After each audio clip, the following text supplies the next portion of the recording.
कैसे हैं भाई प्यारे बच्चों? आज हम करेंगे second lecture method to determine the order of reaction. Method to determine the order of reaction, उसका एक पार्ट हमने किया था और उसमें 3 चीजें हमने की थी। आज हम करेंगे उससे आगे का पोर्शन, यानी कि और कौन से तरीके हैं जिससे हम ऑर्डर ऑफ रिएक्शन को निकाल सकते हैं। Chemical kinetics chapter 4। एक बहुत इंपॉर्टेंट चीज बची हुई है, वो है ग्राफिकल मेथड। सीबीएसई के हिसाब से देखें तो ग्राफ भी पूछा जा सकता है, लेकिन इस पर कंसेप्चुअल क्वेश्चन बन जाते हैं। तो ग्राफ, 2 तरीके के ग्राफ प्लॉट हम करेंगे। एक करेंगे ऑर्डर ऑफ रिएक्शन के लिए, यानी कि रेट और कंसंट्रेशन में क्या रिलेशन होता है, zero order, first order, second order and third order के लिए। एक तो ये करेंगे। दूसरा हम ग्राफ प्लॉट करेंगे कंसंट्रेशन और टी हाफ में, जीरो ऑर्डर का क्या होता है, फर्स्ट ऑर्डर का क्या होता है, वो सब चीजें। एक ये unit method to determine the order of reaction, इसमें यूनिट मैंने लिखी थी। अगर आपका ऑर्डर n है, मान लिया n ऑर्डर है, n में भी 0, n में भी 1, में भी 2, चूंकि ऑर्डर फ्रैक्शन में भी हो सकती है, सपोज n इज 5/2, तो you can put the value here n की वैल्यू 5/2 रखेंगे तो 1 - 5/2। यहां ब्रैकेट में मोल पर लीटर है, तो इससे भी हम ऑर्डर ऑफ रिएक्शन निकाल सकते हैं। फर्स्ट ऑर्डर की देखें तो टाइम इनवर्स होती है, यानी कि सेकंड इनवर्स या मिनट इनवर्स भी हम ले सकते हैं। ये है। इसके आगे अब जो हमें करना है पोर्शन, वो है ग्राफिकल मेथड। ग्राफ प्लॉट करेंगे। एक तो इसी पर ग्राफ ले लेते हैं, ये वाला जो टी हाफ हमने लिखा था कल, जो डेरिवेशन किया था, उस डेरिवेशन के हिसाब से देखते हैं। आपको याद होगा क्या रिलेशन था, T half T 1/2 T 1/2 is equal to 1/A0, यानी कि कंसंट्रेशन की पावर n-1, ये रिलेशन था। और n जो होता है यहां पर, n होता है order of reaction, n is order of reaction. तो मान के चलते हैं कि हम जीरो ऑर्डर के लिए करना चाहते हैं, तो जब n की वैल्यू 0 है तो आप देखिए n-1, 0 - 1, तो कंसंट्रेशन की पावर -1, इसको ऊपर लेकर के जाएंगे, पॉजिटिव हो जाएगा, यानी कि जीरो ऑर्डर के लिए टी हाफ का जो रिलेशन होगा, टी 1/2, इसका जो रिलेशन होगा that is directly proportional to the concentration. So suppose you want to plot a graph, between the concentration and T half for zero order reaction। तो किस तरीके का ग्राफ मिलेगा आपको? ऐसा ग्राफ मिलेगा, ये वाला। ये ग्राफ है T हाफ के लिए, तो आपका ऑर्डर ऑफ रिएक्शन 0 है, ठीक है। दूसरा, अगर हम फर्स्ट ऑर्डर के लिए ग्राफ प्लॉट करना चाहते हैं, सपोज ऑर्डर ऑफ रिएक्शन 1 है, तब क्या ग्राफ प्लॉट होगा between the T half and concentration. तो आपको n की जगह पे 1 रख देना है, तो 1 - 1 दैट इज 0। इसका मतलब T half does not depend upon the concentration for first order reaction. तो फर्स्ट ऑर्डर के लिए जब आप ग्राफ प्लॉट करेंगे, यहां पर मैंने ले लिया है हाफ लाइफ पीरियड, यानी कि अर्धायु काल, और इधर मैंने कंसंट्रेशन यानी कि सांद्रता। इनके बीच में अगर ग्राफ प्लॉट करता हूं तो ऐसा ग्राफ आएगा। क्या ऑर्डर है इसका? First order. ये जो ग्राफ है ये हो गया है आपका फर्स्ट ऑर्डर के लिए। सेकंड ऑर्डर के लिए ग्राफ कर सकते हैं ना प्लॉट। सेकंड ऑर्डर का मतलब n = 2। यहां n की वैल्यू 2 ले लेंगे, तो 2 - 1, 2 - 1 1। टी हाफ में और कंसंट्रेशन में इनवर्सली प्रोपोर्शनल का रिलेशन बन गया है। तो अगर हम ग्राफ प्लॉट करना चाहते हैं यहां पर between the T half and concentration, T half and concentration, इसमें ग्राफ प्लॉट करना चाहते हैं सेकंड ऑर्डर के लिए। सेकंड ऑर्डर में इनवर्सली का रिलेशन आया है, तो इस तरीके का ग्राफ आएगा, ऐसा ग्राफ आ जाएगा। Clear concept? अब ऐसी अगर थर्ड ऑर्डर है तो यहां आप 3 - 1 लिखेंगे तो स्क्वायर हो जाएगा। इसका मतलब ये सेकंड ऑर्डर है। देखिए, अगर ये थर्ड ऑर्डर होता तो बस मुझे इतना करना है कि कंसंट्रेशन का स्क्वायर कर देना है। अब दूसरे वाला जो ग्राफ है उसको ले लेते हैं। वो ग्राफ है रेट ऑफ रिएक्शन में और कंसंट्रेशन में। दूसरे वाला graph between the rate of reaction, rate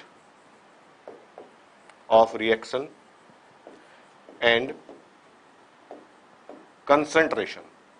इसमें ग्राफ अगर हम प्लॉट करते हैं तो आपको पता है जीरो ऑर्डर रिएक्शन में rate does not depend upon the concentration of reactant. तो ये जीरो ऑर्डर के लिए अगर मैं ग्राफ प्लॉट करता हूं between the rate and concentration of the reactant, तो हमारा ग्राफ कैसा आएगा जब डिपेंड नहीं करेगा? इस तरीके का ग्राफ आएगा आपका, ये वाला। टी हाफ के केस में ये ऐसा ग्राफ किसके लिए था? फर्स्ट ऑर्डर रिएक्शन के लिए। और यहां किसके लिए है? जीरो ऑर्डर रिएक्शन के लिए। अगर n1 है और आप उस केस में ग्राफ प्लॉट करते हैं रेट में और कंसंट्रेशन में, तो ग्राफ ऐसे आएगा।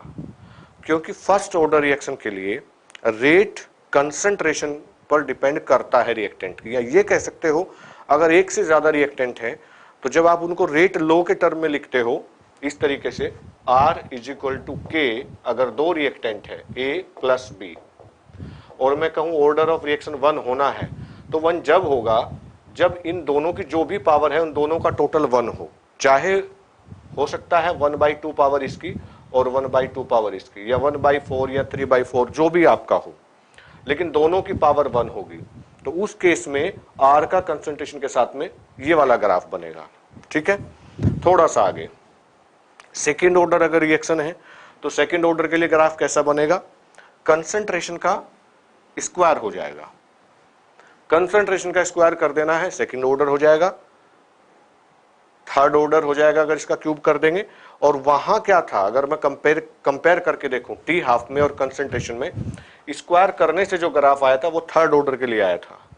तो ग्राफ को कंपेयर करके आपने पढ़ना है, बहुत इंपॉर्टेंट है। न्यूमेरिकल वैसे ग्राफ मोस्टली सीबीएसई में नहीं पूछा जाता, आपके स्कूल के एग्जाम में वैसे बनवा सकते हैं, क्योंकि ग्राफ पेपर मैंने नहीं देखा कि केमिस्ट्री में कभी दिया हो आपको और वो ग्राफ बनवाया हो आपसे। लेकिन कंसेप्चुअल क्वेश्चन बन सकते हैं कि which of the following statement is not correct और इज करेक्ट। ऐसा पूछ सकते हैं आपसे कि T half for the second order reaction is inversely proportional to the concentration of reactant. ये ठीक है या गलत है? इस तरीके से 4 स्टेटमेंट दे देंगे आपको, इनमें से सेलेक्ट करने हैं कौन से ठीक है, मल्टीपल हो सकता है या कौन कौन से ठीक है, इस तरीके का स्टेट। पांचवा जो मेथड है वो सबसे पहले मैंने आपको कराया था और वो था इंटीग्रेटेड रेट लो मेथड। उसमें आपको फर्स्ट ऑर्डर रिएक्शन का डेरिवेशन मैंने कराया, जीरो ऑर्डर रिएक्शन का डेरिवेशन वो मैंने कराया है और उन पर न्यूमेरिकल भी मैंने कराए हैं। ठीक है, इससे आगे इसमें एक बार देख लेते हैं, एक बार हम अपनी बुक से चेक कर लेते हैं कोई और मेथड तो नहीं बचा है। आप देख लीजिए कंसंट्रेशन वर्सेस टाइम, इसमें अगर हम ग्राफ प्लॉट करते हैं जीरो ऑर्डर रिएक्शन के लिए इस तरीके का ग्राफ आपको बनाना है, फर्स्ट ऑर्डर के लिए इस तरीके का आएगा, ये रिएक्टेंट की कंसंट्रेशन घटती है टाइम के साथ में। सेकंड ऑर्डर रिएक्शन में इस तरीके का ग्राफ आएगा, ये लॉग लेने पर कंसंट्रेशन का लॉग ले लिया, आईआईटी के लिए है, सीबीएसई के लिए नहीं है ये वाले ग्राफ। लॉग ए मतलब कंसंट्रेशन का लॉग और टाइम में ग्राफ प्लॉट करते हैं फर्स्ट ऑर्डर रिएक्शन के लिए, तो इस तरीके का ग्राफ आपको मिलेगा। ये एनसीईआरटी में गिवन नहीं है सारे ग्राफ, उसमें 1-2 दिए हुए हैं शायद। ये है 1/a कंसंट्रेशन का रेसिप्रोकल और टाइम में ग्राफ लेते हैं तो सेकंड ऑर्डर का ग्राफ ऐसा बन जाएगा, स्क्वायर कर देंगे तो ये थर्ड ऑर्डर का होगा। ये वाला सिंपल ग्राफ है जो हमने प्लॉट किया है, रेट और कंसंट्रेशन में does not depend upon, directly proportional first order के लिए, कंसंट्रेशन का स्क्वायर करके डायरेक्टली ग्राफ आता है तो सेकंड ऑर्डर हो जाएगा, कंसंट्रेशन का क्यूब करते हैं तो थर्ड ऑर्डर हो जाएगा।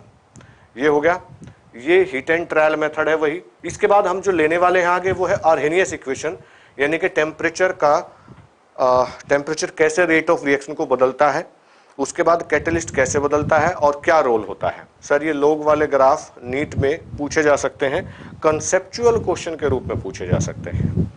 ठीक है, आप बना लेंगे, क्योंकि नीट हो या आईआईटी हो, मैं आपको एक बात कई बार बोल चुका हूं, आप सब बच्चे फिर से सुन लें, वहां हर चीज का ना रेशियो बटा होता है। मैं सिर्फ केमिस्ट्री की बात करता हूं, आपको पता है केमिस्ट्री में भाई 45 क्वेश्चन आने हैं, लेकिन वहां क्या ग्राफ बटा है कि कुछ क्वेश्चन ऐसे होंगे जो बहुत सिंपल होंगे, एक साधारण सा बच्चा जाएगा देखेगा और 2-4 क्वेश्चन को देख करके खुश हो जाएगा, लेकिन कुछ क्वेश्चन इतने टफ भी होते हैं कि जो वही कर पाएंगे जिन्होंने बहुत मेहनत की है, और कुछ एवरेज होते हैं।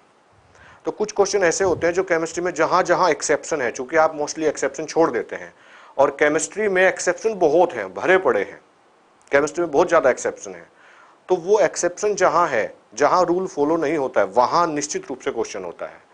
जहां थोड़ा सा टेम्परेचर बदलने से प्रोडक्ट बदल जाता है, वहां नीट के लिए इंपॉर्टेंट है। जहां एनसीईआरटी समाप्त कर देती है टॉपिक को, उससे 10 कदम आगे थोड़ा सा आप अपने आप पढ़ लें, वहां से क्वेश्चन उठाए जाते हैं। जैसे 11th क्लास में ही आपने ग्राहम्स लॉ आपके सिलेबस में नहीं था, लेकिन सवाल पूछे जाते हैं। स्पीड है कई तरीके की आपने पढ़ी, वहां पर average, root mean, square velocity, वर्ग मध्य मूल चाल एक्सेट्रा, वो वहां से पूछी जाती है। ये ग्राफ एनसीईआरटी में नहीं है, लोग वाले, तो वो एनसीईआर वो नीट के लिए थोड़ा सा इंपॉर्टेंट हो जाते हैं, आईआईटी के लिए और भी ज्यादा हो जाते हैं। मिनट आपके लिए, ठीक है।